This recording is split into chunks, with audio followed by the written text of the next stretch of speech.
നമസ്കാരം, മല്ലു ടെക്കാണ്. ഓക്കെ, ഈ ഒരു ന്യൂസ് ഇന്ന് എത്ര പേര് ശ്രദ്ധിച്ചു? വേടനെതിരെ വീണ്ടും പീഡന പരാതി. 2 സ്ത്രീകളാണ് മുഖ്യമന്ത്രിക്ക് പരാതി കൊടുത്തത്.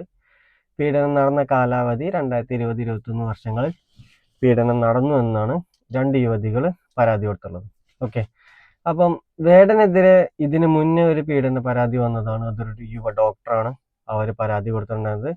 അന്ന് ഡോക്ടർ പറഞ്ഞിട്ടുണ്ടായിരുന്നത് വേടനും യുവതിയും തമ്മിൽ പ്രണയത്തിലായിരുന്നു. ആ ഒരു സമയത്ത് വേടൻ അങ്ങോട്ട് കയറി ചുംബിക്കാൻ ശ്രമിച്ചു എന്ന് പറഞ്ഞിട്ടാണ് പീഡന പരാതി കൊടുത്തത്. അത് നമുക്ക് എല്ലാവർക്കും അറിയാവുന്ന ഒരു കേസാണ്. അപ്പോൾ വേടന് അന്ന് ഒരു ഇന്റർവ്യൂവിൽ പറഞ്ഞിട്ടുണ്ടായിരുന്നു ആ ഒരു യുവതി ഭയങ്കര ടോക്സിക് ആണ്, അതുകൊണ്ടാണ് ആ ഒരു ബന്ധം ഉപേക്ഷിക്കാൻ കാരണമെന്നാണ് വേടൻ പറഞ്ഞിട്ടുണ്ടായിരുന്നത്. ഓക്കെ, അപ്പോൾ നമ്മൾ ആ ഒരു കേസിലോട്ടല്ല പോകുന്നത്. നമ്മളിപ്പോൾ ഈ ഒരു പുതിയൊരു ആരോപണത്തിലോട്ടാണ് പോകുന്നത്. ഞാനൊരിക്കലും ഒരു വേടനെ സപ്പോർട്ട് ചെയ്തുകൊണ്ട് അല്ലെങ്കിൽ വേടനെതിരെ ഹെയ്റ്റ് സ്പ്രെഡ് ചെയ്തുകൊണ്ടല്ല ഞാൻ ഈ ഒരു വീഡിയോ ചെയ്യുന്നത്.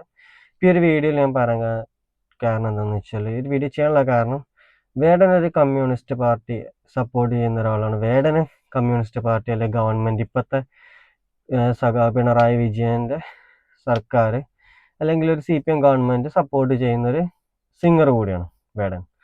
അപ്പം ആ ഒരു സമയത്ത് ഏതെങ്കിലും ഒരു പൊളിറ്റിക്കൽ പാർട്ടീൻ്റെ എന്തെങ്കിലും ഒരു അജണ്ട വേടനെതിരെ ഉണ്ടോ എന്നുള്ളത് നമ്മളൊന്ന് പരിശോധിക്കേണ്ട ഒരു കാര്യമാണ്.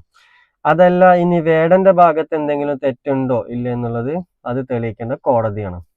ഇപ്പോൾ വേടൻ പീഡിപ്പിച്ചു എന്നുള്ളതിന് തെളിവ് കണ്ടുപിടിക്കേണ്ട കോടതിയാണ്, പോലീസാണ്. അവരാണത് പീഡനം നടന്നിട്ടുണ്ടോ ഇല്ലയെന്ന് കണ്ടുപിടിക്കേണ്ടത്. വേടന് കുറ്റക്കാരനാണെന്നുണ്ടെങ്കിൽ അതിന് വേടനുള്ള കുറ്റം ചെയ്തിട്ടുണ്ടെങ്കിൽ അതിനുള്ളൊരു ശിക്ഷ വേടന് കിട്ടുകയും വേണം.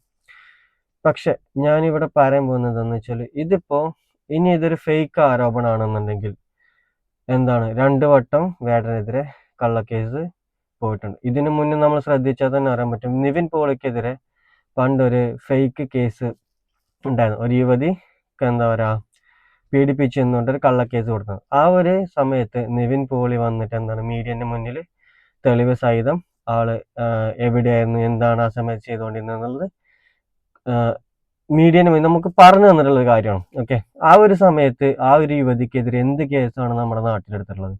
പീഡന പരാതി, കള്ളക്കേസുകൾ യുവതികൾ കൊടുക്കുന്നു. പുരുഷന്മാരുടെ പേരും ഫോട്ടോയും അഡ്രസ്സ് അടക്കം ന്യൂസിൽ വരുന്നു. പക്ഷെ കള്ളക്കേസാണ് തെളിഞ്ഞു കഴിഞ്ഞാൽ യുവതികൾക്കെതിരെ ഒരു കേസുമില്ല. നമ്മൾ ആണുങ്ങൾ പൊട്ടന്മാരാണോ? ഇത് മാറണ്ടേ? എന്താണെങ്കിലും വേടനെതിരെ ഇനി വരാൻ പോകുന്ന ന്യൂസുകൾ നമുക്ക് നോക്കാം എന്താണ് നടക്കാൻ പോകുന്നതെന്ന്. അതുവരേക്കും ബൈ.